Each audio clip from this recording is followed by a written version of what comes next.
Thank you for joining us as we elevate the Black entrepreneur experience by interviewing CEOs, thought leaders, innovative thinkers. I'm going to start that over. Thank you for joining us as we elevate the Black entrepreneur experience by interviewing CEOs, thought leaders, innovative thinkers, and Black entrepreneurs across the globe. I'm your host, Dr. Frances Richards.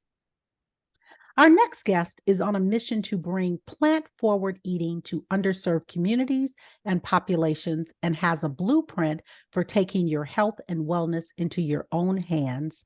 Welcome, author John Lewis. Thank you for the invite. I've given our audience such a brief bio. Why don't you fill in the gaps and share with our audience what you want them to know about you and your business? It's interesting. My name is John Lewis, of course. I was born and raised, born in Little Rock, Arkansas, raised in St. Louis, Missouri. We moved there when I was like 2 years old, so I still have a deep connection with Little Rock because of my family that's there. Lived in Ferguson, Missouri. Went to undergrad at a HBCU by the name of Harris-Stowe State College, which now is grown so much. It's actually Harris-Stowe State University now. So congrats to them for that. They get to live the amenities that we didn't have when I was there. Then I went to graduate school at Nova Southeastern University in Fort Lauderdale, Florida. Graduated from there, worked in education for some time, and got really into the health and fitness industry. And as of 2012, I've been full time with my venture, Badass Vegan. And at this moment, I also am a managing partner of a protein shake. We're the largest Black-owned protein shake company. We're in Costco, Target, Publix, I believe Ralph's as well. And then I also direct films as well, so I do a lot. And produce films as well. Had helping producing a film called by the name of What the Health that is on Netflix now. Just finished up the follow-up film to that. Well, I won't say finished up, but finished up the majority of the film, which is the follow-up film, which I've been fortunate to have Chris Paul and Billie Eilish executive produce, and we're working on distribution for that right now. And just finished my first book, which hit the shelves March 14th. So doing a lot. Wow, let's unpack that. So talk about your book and the naming of your book. So the name of the book is Badass Vegan. Rightfully so, with that being the name of my company, and I guess that's pretty much been my moniker for quite some time now. Badass Vegan didn't start off as me. It started off as more of a movement. I remember when I actually bought the website, the whole the plan was to start like a vegan Facebook, to have like, people can have their own pages and have their pictures and all this stuff. And then I realized how much that would cost. And so it ended up being more about me after that. Um, but the book itself is about a how-to guide of how to transition into a vegan lifestyle. And even if you are vegan already, just kind of giving some pointers and tips on a healthier lifestyle. Goes from, my history, like I said, growing up in Ferguson, Missouri, um, dealing with everything I've dealt with, and also just makes it a little easier and not so scary to go vegan. I think a lot of people, they have a fear when they think about veganism or plant-based living, and it's just kind of to show, the difference that health can happen when you do it. So talk about being vegan versus being plant-based. Um, yeah, there's been some blurred lines over the past. For the most part, veganism is you don't eat or drink or wear anything that is a product or byproduct of another animal. Um, Plant-based, on the other hand, uh, may eat primarily plants. There are some people that claim to be plant-based, but they'll still have a steak every now and then, or There's some people that may be plant-based, but they still might wear leather or fur. So there's a little distinction between that.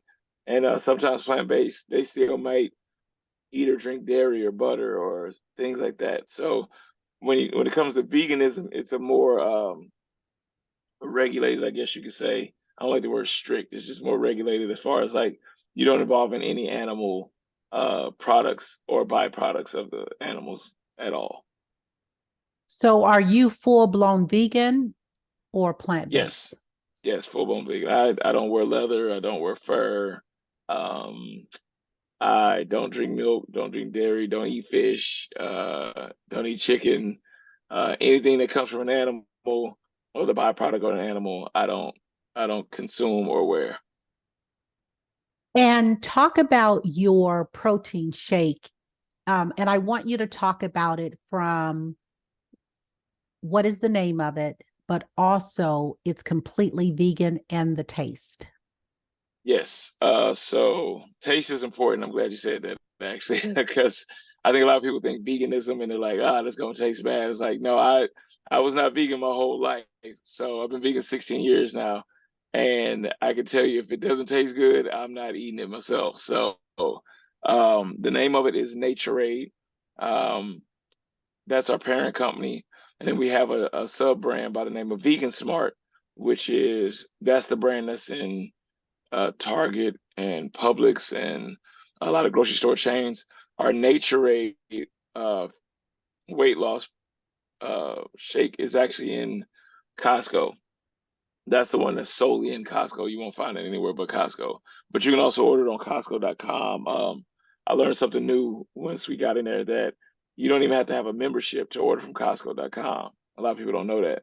So if you see something at Costco, you don't have a membership, you don't want to pay for it, just go on the website and order it, and you can get it, including the shake itself. But I will say it's 25 grams of protein, no soy, no dairy, no gluten, no GMO, no artificial flavors or coloring. And it tastes very, very good. Right now, we just have the vanilla flavor and the one that's in Costco, and that's the Naturade. But if you're talking about the Vegan Smart, then we do have chocolate, wild berry, and vanilla for that one. And what's the difference between the two? The difference between the two mainly is that Costco likes to have like an exclusive brand per se. And so we actually formulated this one just to go into Costco. Um, so that's what been the biggest difference in that. So, like I said, this one is 25 grams of protein. The Vegan Smart is 20. Um, I would say that the Naturade is a little thicker and creamier. Even though the Vegan Smart tastes great, um, the Naturade is a little notch above it. And someone that is interested in weight management, are you using the protein shake as a supplement, as a meal supplement, or are you using it to enhance nutrition? I always say it depends on the goal of the person. Um, you can use it whether you're trying to lose, gain, or maintain. I always say if you're trying to lose weight, then you could use it as a meal replacement and replace one or two meals um, when you're doing that. I'll never ever recommend that you just drink protein shakes the whole day. I see people do that, and I'm like, no, you still need food.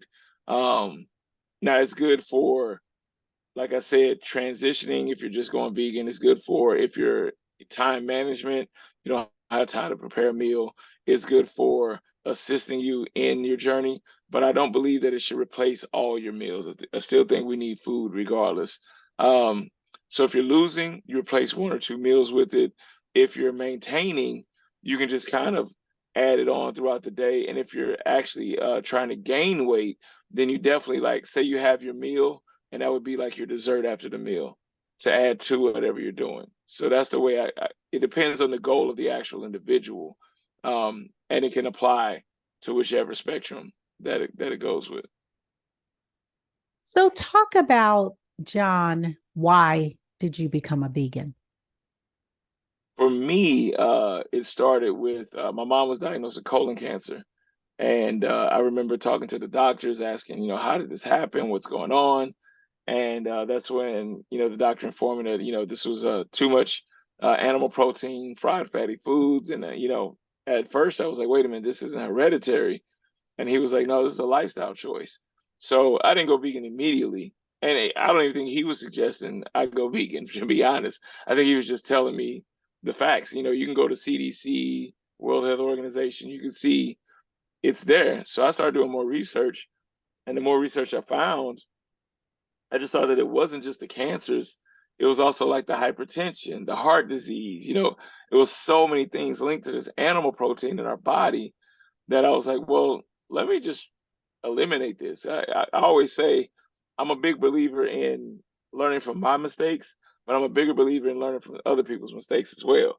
So, unfortunately, it was my mom that went through that. But when that happened, I transitioned out of it. And how's your mom doing? She actually passed away in July. But when she was diagnosed with the colon cancer, she did live another uh, 13 years after that. So that was amazing. Yeah, and so sorry for your the loss of your mom. I appreciate it. Yeah, definitely. Talk about going vegan, plant-based, however, and the dirty side of it. And when I say the dirty side, there are people who are going plant-based, but they're still, or they're giving up meat, but they're still holding a lot of mass in terms of Hmm. a lot of weight. And some are even gaining weight because of the choices that they're making. Talk about that. Right. Well, that's the thing. When you're holding on to weight and you're trying to lose weight, you got to remember that just because you went vegan doesn't mean you're going to be healthier. There's vegan cakes, cookies, pastelitos, whatever you want to go with. It's vegan everything. It's vegan fried food. It's vegan. That's the gift and the curse of living in the age that we're in. If you want a burger, you can go get a vegan burger. You want vegan lasagna, you can go vegan lasagna. You can get whatever you want. So I always say, your transition, depending on what you want to do, you still have to have some self-control with it. I think a lot of people think, oh, I went vegan to get healthier, but they're still eating French fries and not saying that these things are evil, but you also have to eat in your goal. Like if your goal is to lose weight, you can, in all honesty, you can eat the vegan burger, the vegan fries, the vegan cakes and cookies, but those calories and those macros have to fit in your goal as well too. So you can't eat until you're like just ready to go to sleep every time. You got to actually like monitor that. Like, okay, this cheeseburger that I'm gonna have, this vegan cheeseburger, how does it fit into my proteins, my fats, and my carbs? Um, I maybe only half the burger today, and just to feel that taste and move on. A lot of times people just think, the ego takes a big role in our lives, and it'll tell us we can do so many things that we know we shouldn't be doing, but we'll just keep doing it. And I think that's where you find a lot of people that fall short of the goal because they go in kind of blindly and just want to do whatever they want, but they have a goal as well. So you have to pick one, either the goal or the ego. John, what advice would you give someone who's wanting to transition? How do you recommend they transition into more of a plant forward, plant friendly lifestyle? The biggest thing I always say is that number one, you got to have fun. I believe the problem is a lot of people, and this goes for a lot of changes in people's lives. When they go for these changes, they put so much stress on themselves that they don't enjoy the journey, and then they're stressed out within the first 3 days, and they're like, you know what, this wasn't for me. It's like, wait, you only been doing it for 3 days. Like, what do you think it was just going to be automatically easy? So I always say this, and I talk about this in the book, and I say you got to treat this journey like a new relationship. The first 30 days of a new relationship, y'all getting to know each other, y'all having fun, y'all going on dates, y'all seeing what the likes and dislikes are. You're romancing everywhere, whether it's the plane, the library, the dressing rooms. Y'all just all over each other. And do the same with this food. Like, find out what you like and you don't like. If you really think about it, as a carnivore meat eater, we only consume 4 to 5 animals. There's the cow, the chicken, the lamb, the pig. And so when it comes to fruits and vegetables, though, there are over 70,000 edible plants on this earth. With that being said, have fun. Go see what you like. Go see what you don't like. You'll be amazed at the things that you probably thought were nasty that were amazing. And then you're probably gonna find some things that just don't taste good to you either. There's a fruit by the name of durian that I can't stand. I'm sorry. I'm vegan, but I can't. I don't care what anybody does to it, how they cook it, how they prepare it. I can't do it. But I will say, you know, once I started exploring, until I moved to Miami, I had never had a plantain, an avocado. I never had a real mango before. So there's so many artificial things that we always have that we don't even think about it. But to eat those natural things, I didn't even realize I had pineapple until I moved to Florida. I would always have like pineapple soda, pineapple candy, things like that. But if you explore and have fun, the journey's gonna be so much easier. And then you do that for 30 days. I always say do that for 30 days. And after that 30 days, now you know what you like, what you don't like. And now this is where the goals come in, where we talk about lose, maintain, or gain. If you want to lose weight, you can eat the stuff you like, but eat less of it. And if you want to gain weight, you eat the stuff you like, but eat more of it. And if you want to maintain, you just continue doing what you've been doing for the last 30 days. And so that takes a lot of stress off of people, takes a lot of that, mind bending uh, activity that people have to go through. Because a lot of times when people want to go vegan, they always ask me, like, I want to go vegan. I need a meal plan. I'm like, well, do you have a meal plan now? And they're like, no. I'm like, well, you think all vegans walk around with a meal plan? Like, no, like that's not the case. Now, if you have a body goal, like literally in mind, like you want to be a bodybuilder, you want to get on stage, you want to have a certain look, then yes, then you might have to have a plan. But if you're not, if you're just looking to get healthier, that's not the case. John, show us the book. It's an absolutely fabulous book. Great Ah, read. Thank you for thank my you. copy. Definitely. And let people know how they can get the book. And I want you to share, and you have many, your amazing recipes. Oh, I cannot wait. And I don't even want to talk about me. And I'm 90% plant-based. Okay. Not vegan, still, and I don't want PETA coming after me, still wear my furs and leathers. So And I say when I first went vegan, I didn't get rid of everything right off the bat. I'm like, hey, I'm not rich. I can't like just transition completely out. So what I would do is I needed a belt. Once I found a vegan belt, then I would transition and donate that one to somebody or donate it to Goodwill or wherever. Shoes. I still had my shoes, and then I would replace them one by one, my dress shoes, my tennis shoes, my basketball shoes, my running shoes. But it took time. It was like when I found something that fit into my lifestyle, then I did it. A lot of times people think, oh, I got to get rid of all this now. It's like, you can do that, but you might not find the one you want, the style you want immediately after you just donated all the ones you did love. So that's something to keep in mind. But yeah, take your time, find the stuff you like, and then once you find it, then you replace it. You donate the leather option or the suede or whatever the case is. where can they get the book? Sorry about that.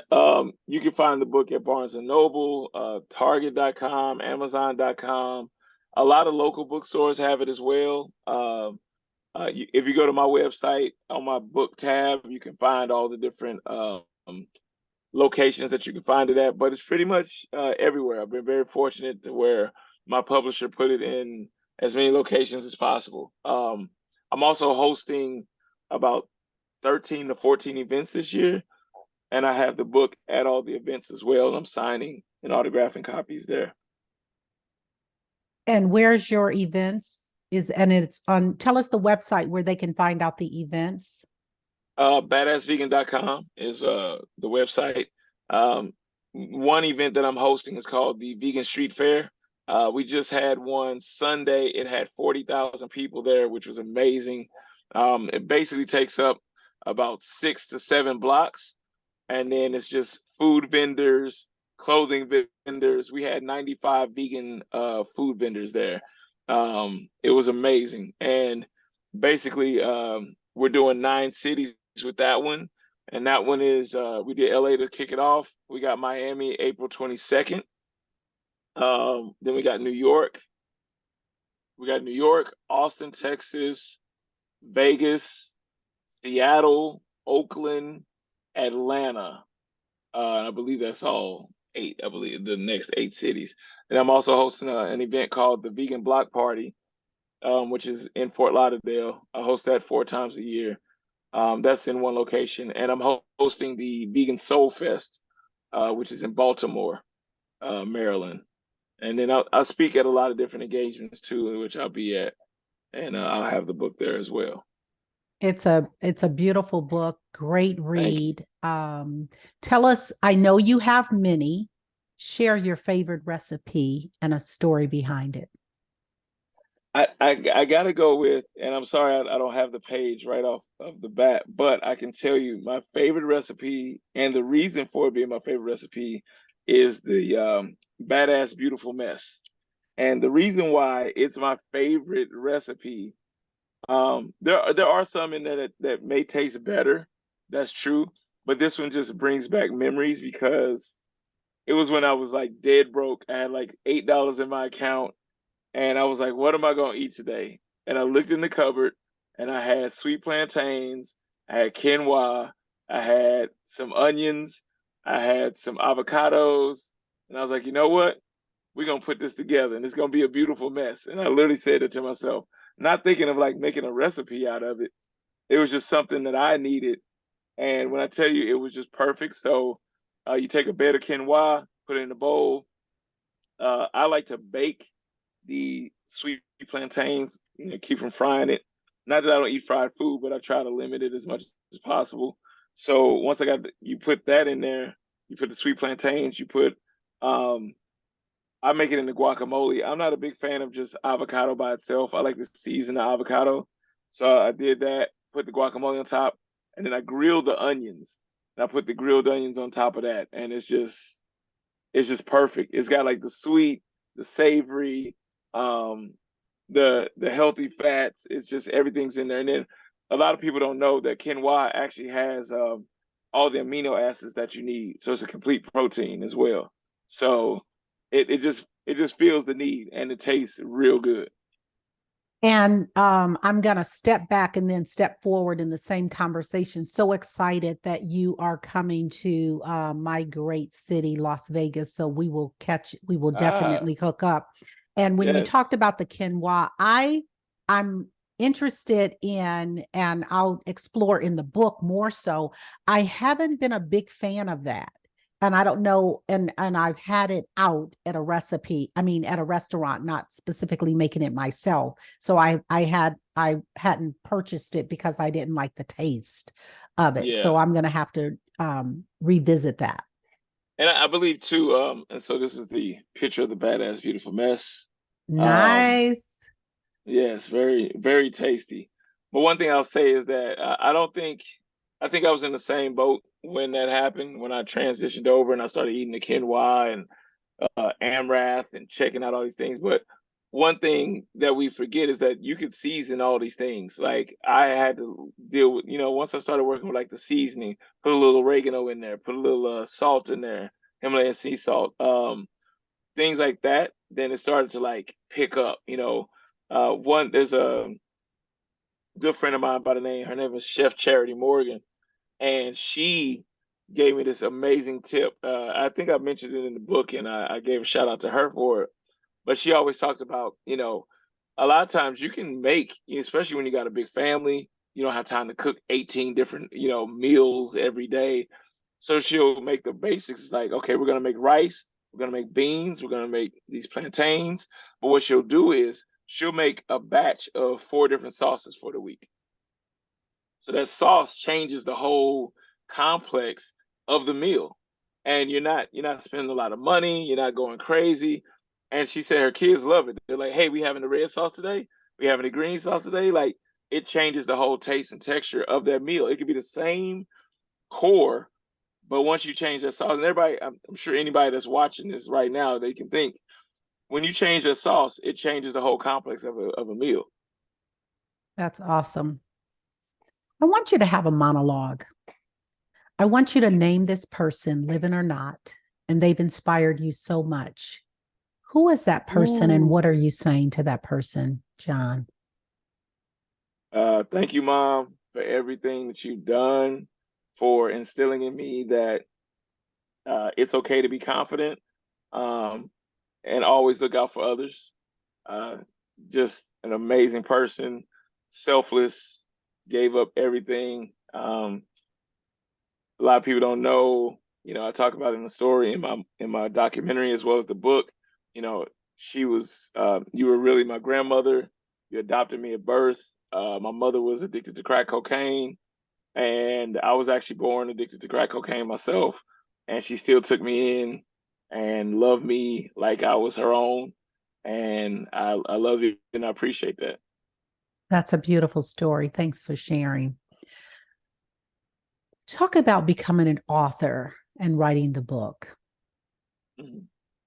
It is it's definitely a process. Like, a lot of times you think, oh, I got all these thoughts in my mind, I'm gonna put them on paper, I'm gonna sell this book. And it's like, no, it's not like that. It's the format you gotta do. It's so many things that go into it, even the recipes, like narrowing those down, and um the photographers that I worked with, like everybody was an integral part. I had an assistant writer that helped me out as well to like have that correct format. Um, so it probably took about a year and 9 months to finish the whole book, and that's because there was so much detail in it. If it would have just been a recipe book, then it would have been fine. But me telling my story, talking about the transition to veganism, how to help people, how to helping people how to figure out their macros for their life, talking about, you know, health implications that come with this lifestyle change. There was a lot. Like there's 80 recipes in the book, but that's not the main focus of the book. The book is the how-to guide, and then the recipes just happen to be a bonus. But I still wanted to be, appealing to the eye and make sure that like people saw that and they wanted to engage in this book, and read it, not just for the recipes, but for everything that was in there. Talk about bringing your product to market, the protein shake. Hmm. How did you get involved in that industry? And what advice would you give? Ooh, so I will say this, and I think any entrepreneur, any successful entrepreneur understands this. Whatever you do not do it because you think your family and friends are going to buy your product because they just want it for free. That's that is that is 100% facts. Like I never forget before the protein shake, I had a protein bar out. It was called Badass Power Cookie. We're doing pretty good. We did okay with it. I'll never forget my brother, one of my brothers one time he was like, it would be so much more successful if you change this and change that. And I told him, I said, what would make it more successful? And he said, what? I said, if you actually bought it and then wait for me to send you free boxes all the time, like that would make it more successful. Like, you always gotta have those family and friends that just want the free stuff. So that is the first lesson in business. It never fails. And I'm telling you, now you will get your friends and family that will support. Don't get me wrong, but they're still waiting on that free stuff at the same time. Um, but I got involved into it because being vegan, my two business partners are my frat brothers as well. I'm a member of Kappa Alpha Psi, and my two business partners are in the same fraternity, so we've known each other for a while.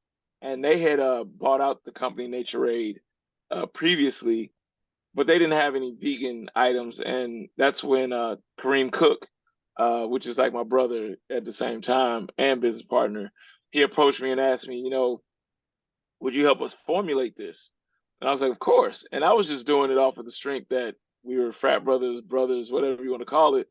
And then that's when he came around. And he was like, hey, man, this is like your baby too. We'd love to have you a part of this. And the funny part was, I was like, the way my finances are set up, I was basically broke. So I was like, the way my finances are set up, I don't know if I can invest in that. He's like, no, no, no. Like we'd bring you in as a partner, blah blah. And I'm like, oh, if that's the case, let's go. So over time, we started developing. We got very fortunate that the company that we bought was already in some stores. So that way, transitioning and adding these products to the matrix, the stores are already buying from the company. So it was easier to be like, hey, we got these new products. Here you go. And we have Magic Johnson as a partner. We have Grant Hill as a partner. So that really helped out a lot too. You throw that name Magic Johnson on something, it's kind of like, oh, okay, maybe we need to listen to what they're saying.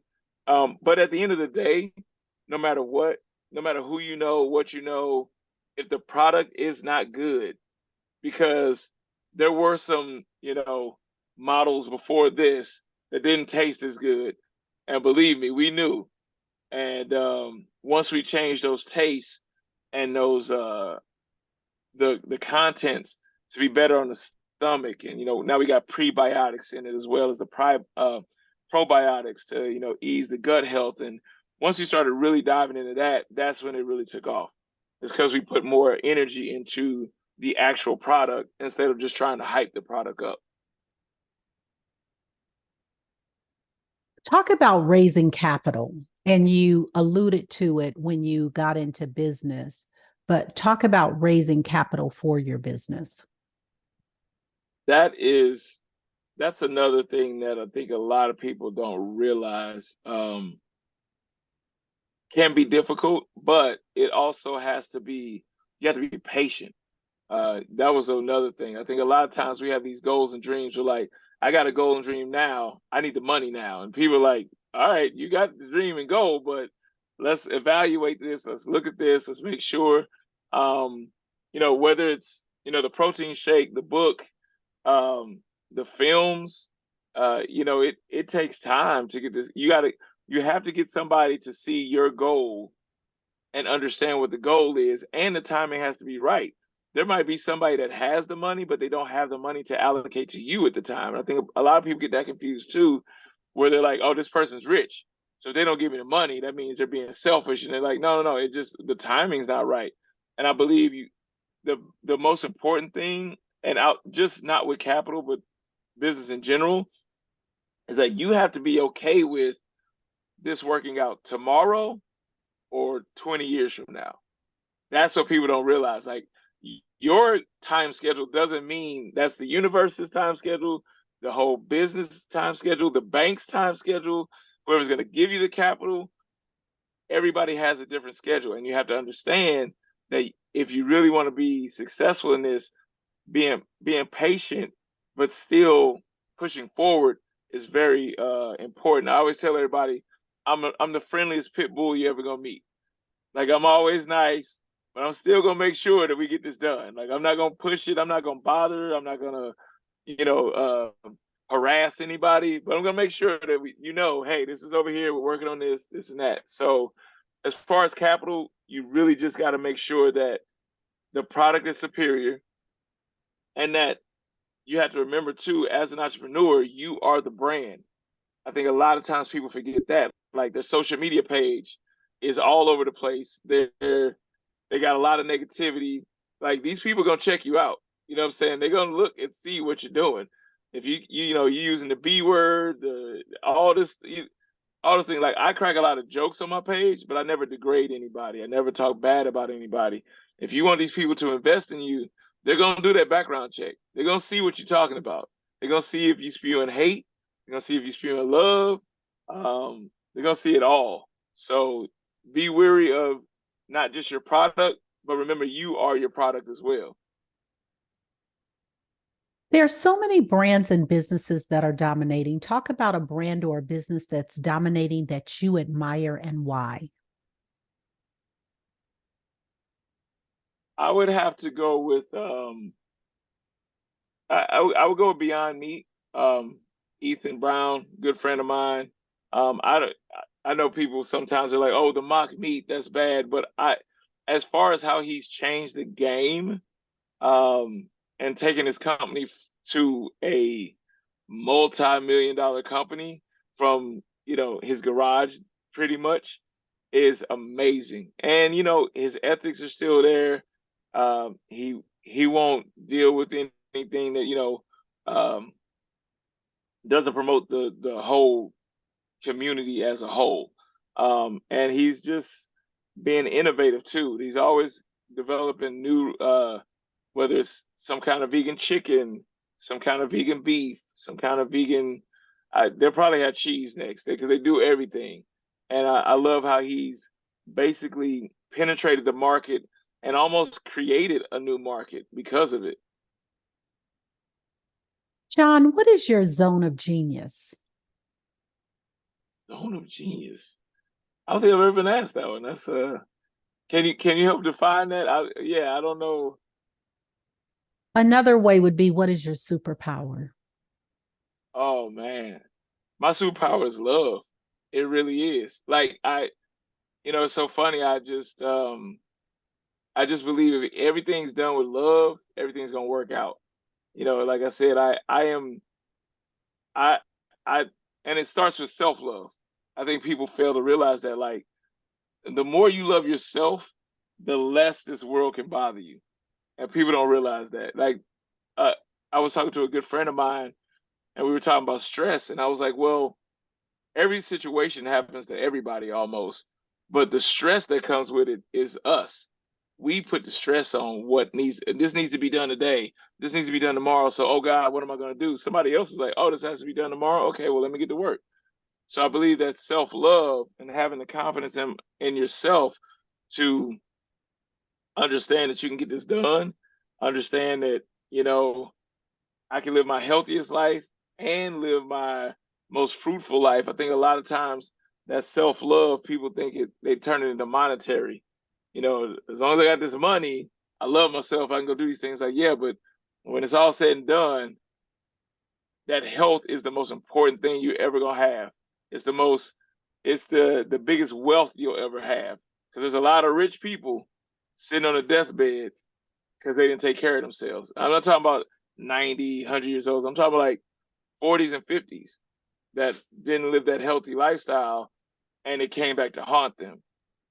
And so I would say my superpower definitely is love, and self-love is the number one thing. And then once I love myself, now I can love the rest of the world.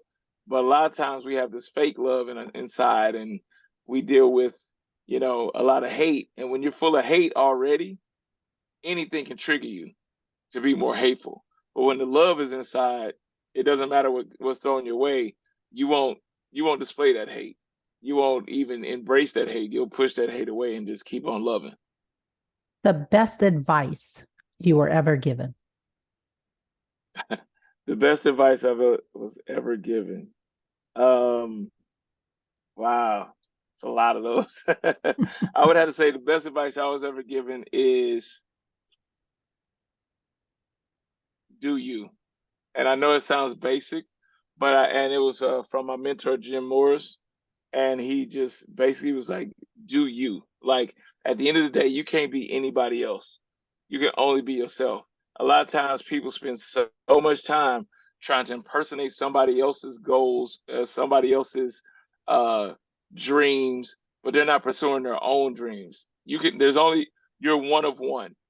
We're all one of one, and I can give somebody my exact formula on business, and they still won't get the same results as me. But if I pursue what I am here to do, what I'm put on this earth to do, I can't be stopped. And I think if everybody finds that, and understanding that everybody doesn't have to be an entrepreneur to be successful. I think sometimes as entrepreneurs, I see that so much, and I dislike when I see that when entrepreneurs are like, "Oh, you got a 9 to 5, then you ain't living the dream," and this and that. It's like, no, well, some people enjoy their 9 to 5. Everybody's not meant to be an entrepreneur. I think when you find what is for you, then everything works out. How do you find that? The way I say it, and this is something I came up with a while ago. I made a post about it. I said, you take 10 things that you love to do and write those 10 things down. Out of those 10 things that you love to do, what helps what helps the world, the community, but what helps something else besides yourself out of those 10 things. And out of those, whatever's dwindled down to those, 3, 4, 5, then you go, the last step is out of those 3, 4, 5, whatever's left over, what would you do no matter what if you never got paid for it? And that's when you find that's your why. That's the one that you need to pursue. Of course, you can get paid off doing it, but what's that one that you would do if you found out tomorrow, hey man, I'm not getting a dime for this, but you would still keep going? That's when you found your passion, per se. John, if you conducted this interview, what is the one question you would have asked yourself? I want you to ask the question and answer it.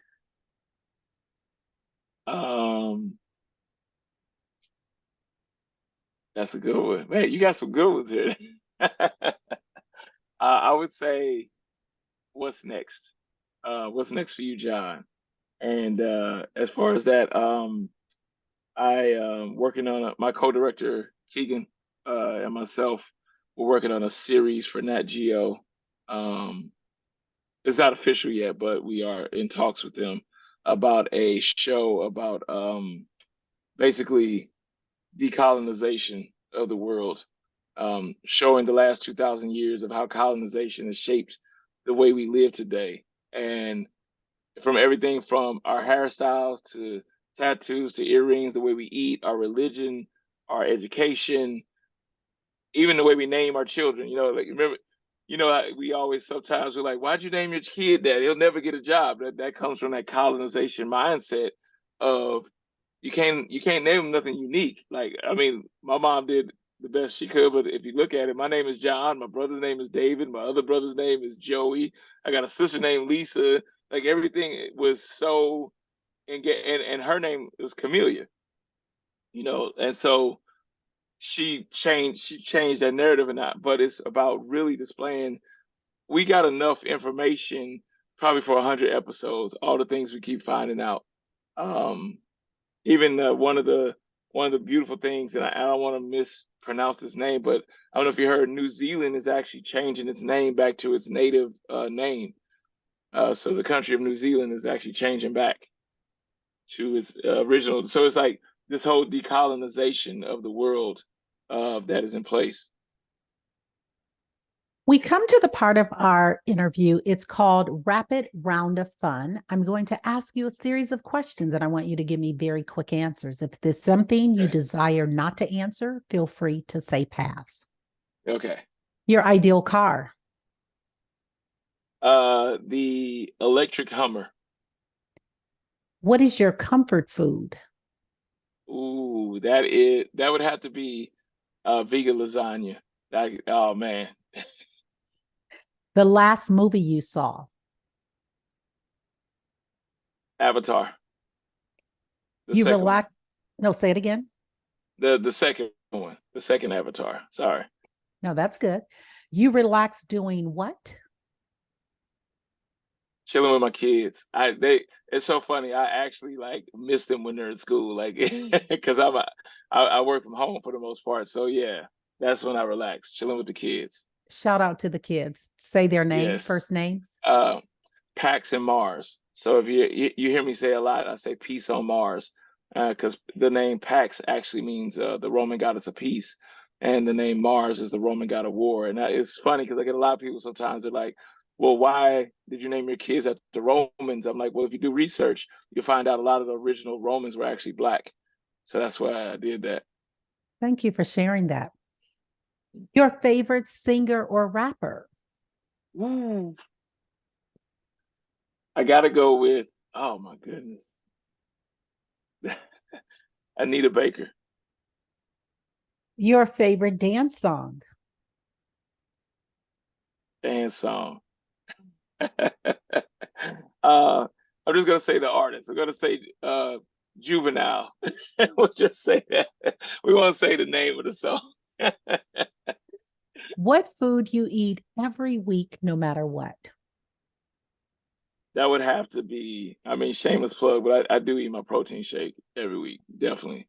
But I'll make it into a smoothie with some fresh fruit, and things like that. But yeah, definitely my smoothies with the protein shake in there. And you're adding the protein shake. Are you doing fruits with the chocolate or no? Not with the chocolate. See, the good thing is like there's so many varieties that you can do.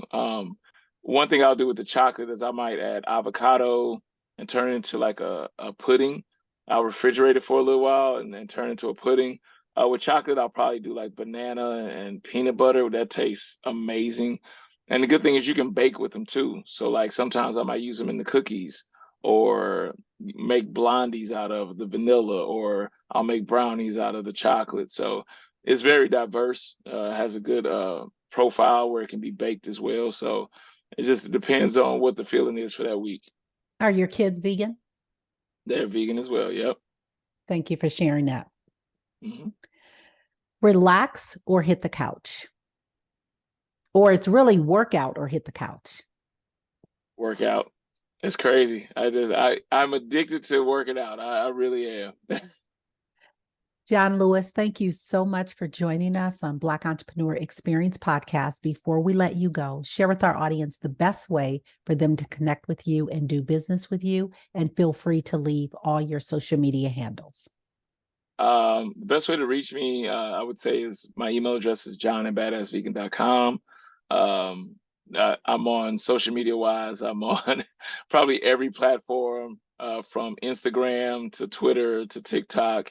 I think I even got a Pinterest account somewhere, but it's all under Badass Vegan.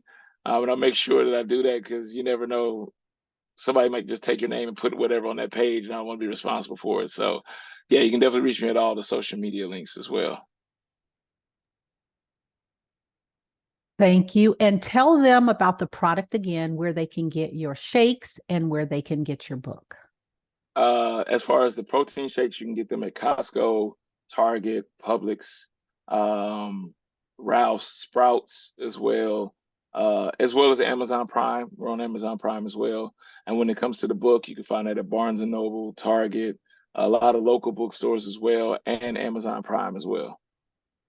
Thank you, John Lewis. That's a wrap. Thank you for having me.